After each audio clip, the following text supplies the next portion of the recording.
Hello children, today I am going to teach you the topic when, where and how. Introduction. Indian history is generally divided into the ancient, medieval and modern periods on the basis of changes in social, political and economic organizations and in ideas and beliefs. The medieval period in India extended from 700 to 1700 CE. CE is Common Era. Generally it is after the birth of Jesus Christ, which is exactly 1,000 years. That means 700 to 1700 is 1000 years. It is further subdivided into the early medieval period, that is 700 to 1200 CE, and the late medieval period, that is 1200 to 1700 CE, 500 years each. The medieval period, major political trends. The initial phase of the period under study was marked by the emergence of regional kingdoms throughout the country. A powerful group of people rose to prominence called the Rajputs.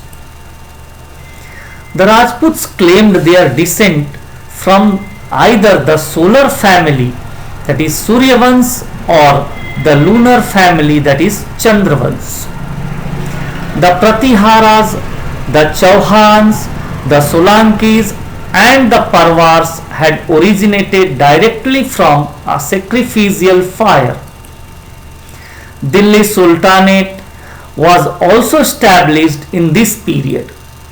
The Turks from the northwest established the Mughal Empire.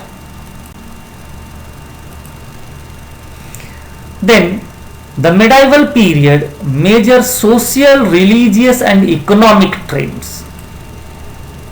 The important social trends of the medieval age included the proliferation of new caste. The tribal groups rose with either their own distinctive identities and custom, or they followed the old traditional customs. In the spiritual sphere, this period marked the emergence of new forms of Hinduism and Islam, which were more assimilative in nature. Religious reforms in the form of Bhakti and Sufi movements triggered some of the major developments of the period. In the sphere of architecture, distinctive style and technologies arose, thereby adding to the grandeur and magnificence of medieval India. The flourishing trade and the introduction of more systematic assessment of land revenue were the significant economic trends of the medieval period. So, religious and economic changes that occurred in medieval period. Archaeological sources. Monuments and building. What do they provide about history? They provide invaluable information regarding the architectural skills of workers, the materials used to construct these monuments and the mode of transportation in use, besides the cultural and religious beliefs prevalent during the period under study. Inscriptions. Inscriptions were writings engraved on solid surface including rocks, metals, pillars and stone tablets and other structures, written in various languages and scripts.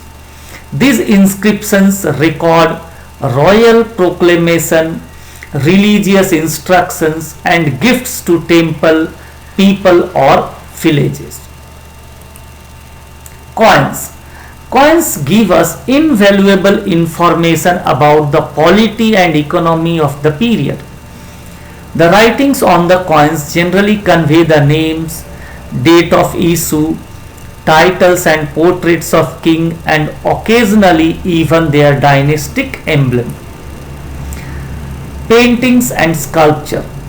The paintings reflected themes of religion, forest life, court scene, mythological stories, lifestyle of people, and food habits of the time.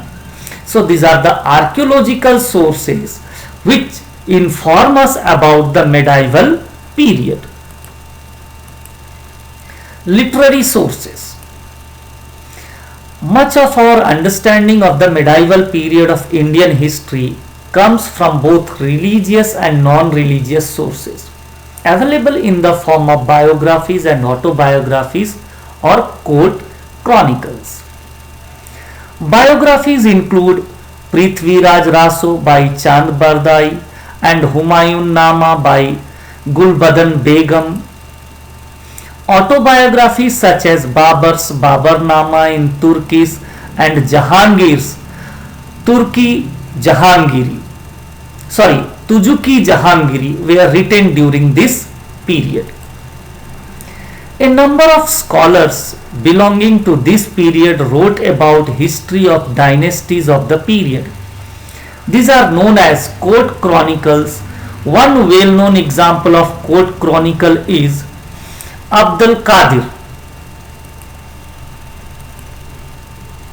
Other sources. Writings of foreign traveller. The writings of many European travellers like William Hawkins and Sir Thomas Roy of England serve as valuable source for the history of medieval period. Religious literature. The saints and sages associated with Bhakti movement composed poems, songs, dohas, etc. in the local language which are a reflection on the period during which they wrote. Archival records.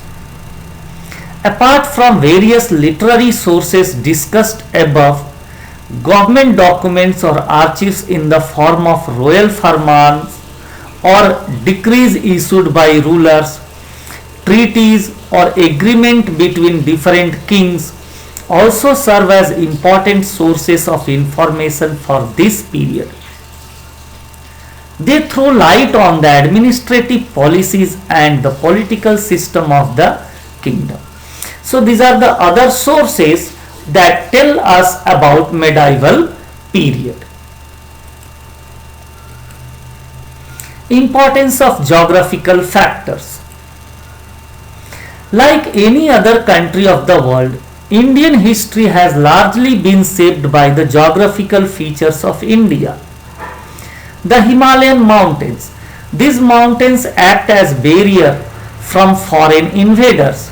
They give rise to many perennial river systems. They are also the storehouse of many herbs. Northern plains. These are the most fertile areas of the Indian subcontinent where the Harappan and Indus Valley civilization flourished. The peninsular plateau. This region is rich in mineral resources and has plenty of black soil which is good for the growth of cotton.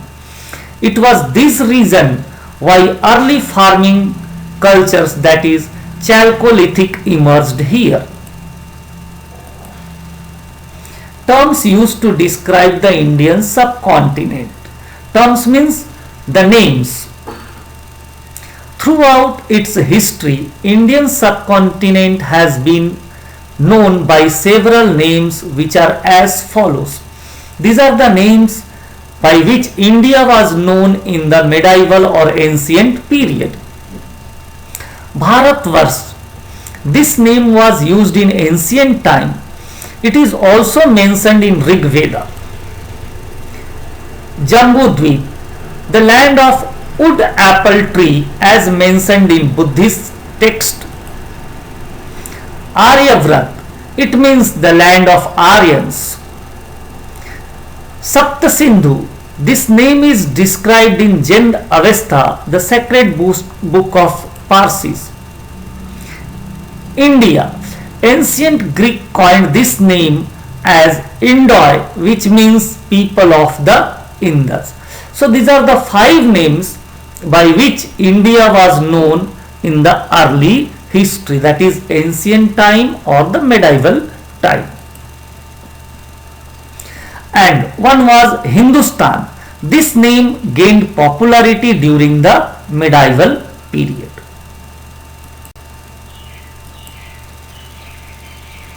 Thank you.